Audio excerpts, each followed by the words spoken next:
In this week's episode of Working with Todoist, I'm going to show you 3 ways you can get really important stuff done.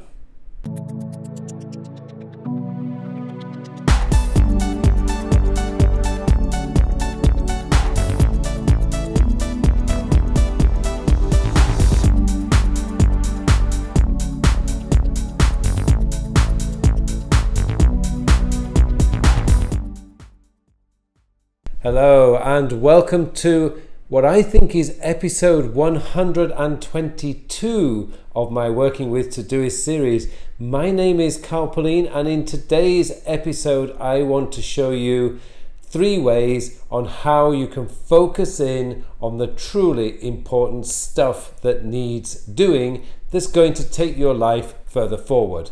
Now, the reason I'm doing this is because this week's theme that I've been running throughout all my content has been about focusing in on getting the important stuff done. And the reason for that is because it's so easy for us to get caught up in busy work that doesn't really achieve very much. Of course, a lot of the busy work that we have to do has to be done, but it doesn't really get us to improve our lives, improve our jobs, or even make our jobs even better. So in this week's episode, what I want to do is to show you 3 ways that I use on a daily basis to really get the important stuff done every day. Now, before we go any further, what I would like to do is to ask if you could like this video, please click on the like button. And if you haven't subscribed yet, please subscribe to my channel. And one more thing, this week I also launched my Time and Life Mastery course. This is probably the best online course I have ever produced. And I would really like you guys to take advantage of this course because it would really help you to get your life sorted out so that you can focus in on the truly important things, which is what this theme is all about. And more importantly, if you subscribe before the 17th of September, if you enroll before the 17th of September, then you will get 25% off discount for an early bird discount. Also up to 1,000 people. So I'm only allowing 1,000 students to get the early bird discount. So you need to act very quickly. So don't forget, guys, there's a link in the link section below. Please enroll in the course if you truly want to get in control of your life and your time. Anyway, enough of this ramble. Let me take you straight into Todoist, and you can find out how you can focus on the most important things that really need to get done. So let's go into Todoist and I'll show you what I mean. Okay, so what I want to do now is to go through 3 things that you can do that will help you to focus in on the most important things that you need to get done. So I've got these 3 things, which the first one is to use the flags to help you to focus your attention, create a today's objective label or today's outcome, I think I call mine, and use filters to filter out the noise. So let's start off with the flags. So one of the things that you can do is you can create, you can obviously, as you know, you actually create a flag. So I can now go in here and I can say this is the most important task of the day, and sure enough it's going to turn red and it's been given a red flag. Now I'm going to show you today's outcome. So I've got 2 things here that are overdue, none of which are in red. But here in my today view, I have the red label for the red flag. I've actually done that, so I can click that off. But if I undo that, oops, sorry, I'm going to undo that. So all your red flags are going to come up at the top. Now, one of the things that I should stress here, if you are going to use flags, you need to be very strict about how you are using them. So if you end up using like all your tasks are red flag, then it's just never ever going to work, because then you're not adding any priority. What you do need to do is when you do your daily mini review the night before, you will then decide which are your top priorities for the next day. And I would strongly recommend that you not have any more than 3. And on particularly busy days, don't have any. It's not a matter, you don't have to get all the important stuff done every single day. But If you've got back-to-back meetings from 9 a.m. in the morning until 6 p.m. at night, you are not going to get anything significant done that day. Be realistic. Don't flag anything. And only ever flag a maximum of 3 things. When you do that, it really forces you to focus in on what is truly important. So let's go back down to my get important stuff so we can say we've done that one. Create a today's objective label. Now, as I say, I actually call it today's objective, and all of my today's objectives, actually I've got, this needs flagging red, but all of these objectives here are actually related to my today's objectives. So some of these are actually recurring. As you can see, do weekly review, that is an outcome or an objective for the day. So I've called it here today's outcome, but it's actually got a label. This needs changing. I recently thought today's objective sounds stronger than today's outcome. But this is a recurring task for every Sunday. I've got write my Medium blog post, which is every Monday. That must be done. I've got one coming up for Friday next week, and I've got another one coming out, which is to send out my newsletter every Friday. For some reason, I don't know why, but on a Friday, I always forget, and it is a very important objective of mine. So it is a today's objective, so I don't forget it. Again, one of the beauties of flagging these today's objectives or today's outcomes in red, they are the top of your list for the day.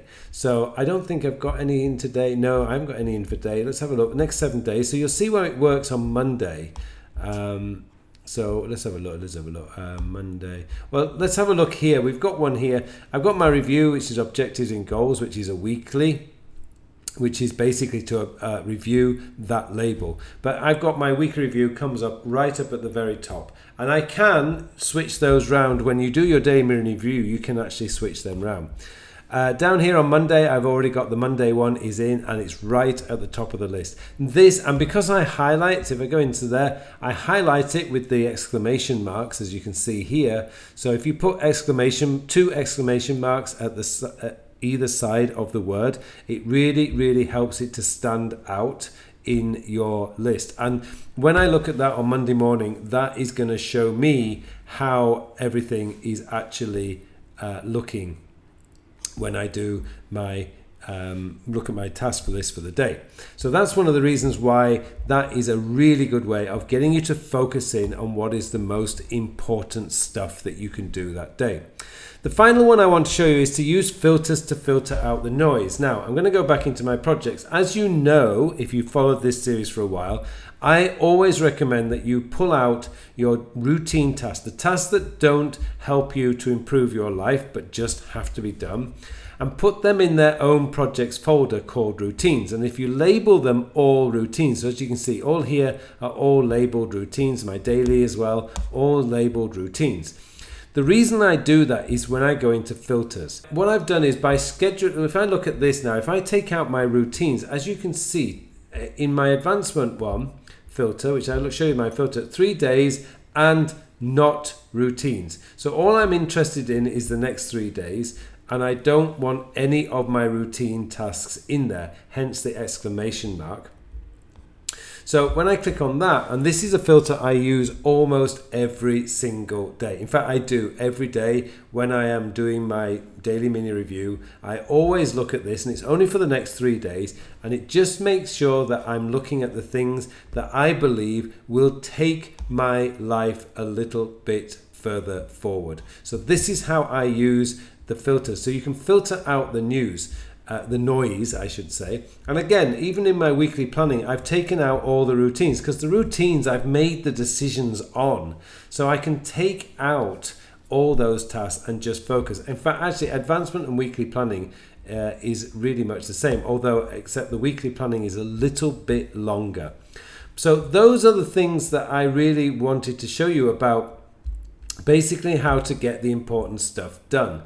Essentially what it's about is just, so if I go back into here, you're going to see all sorts of like little tricks now. So if I go back into here, and I can show you my completed tasks, so we get back those 3. So as you can see here, I've got this one, which I completed, and this one, and this one. So use the flags to help you focus in on more attention. Create a today's objective label and to use filters to filter out your important tasks. This is one of the best ways to actually, by the way, if you want to know the quick trick of blocking these tasks, you just have to, oh, that was already done. So I don't know if this has changed now, but you could actually go in here and you could just uncheck them. And it used to bring them back. Maybe it's not going to do that now, but it used to bring it back. So if I go back into here, it brings them back. So you can, by the way, if you actually did do a mistake there, you could always bring them back. So using filters to filter out the noise, create a today's objective label, which will really help you to really focus in on the things that you want to achieve that day, and use the flags to help you to focus your attention. All these are just really, really good ways of helping you to get the really important stuff done. And that's one of the reasons why I love Todoist. Okay, thank you very much for watching this episode. Don't forget, if you haven't enrolled in my Time and Life Mastery course, please enroll in the course. You've got only a few more days left, maybe 1 week left, in order to take advantage of the 25% early bird discount. And the places are going very fast. So please get yourself enrolled in that course. You don't have to start taking the course immediately. Once you have bought the course, you are in and you've got that course for life. So you can watch it as many times as you like. Okay, it just remains now for me to wish you all a very, very productive week.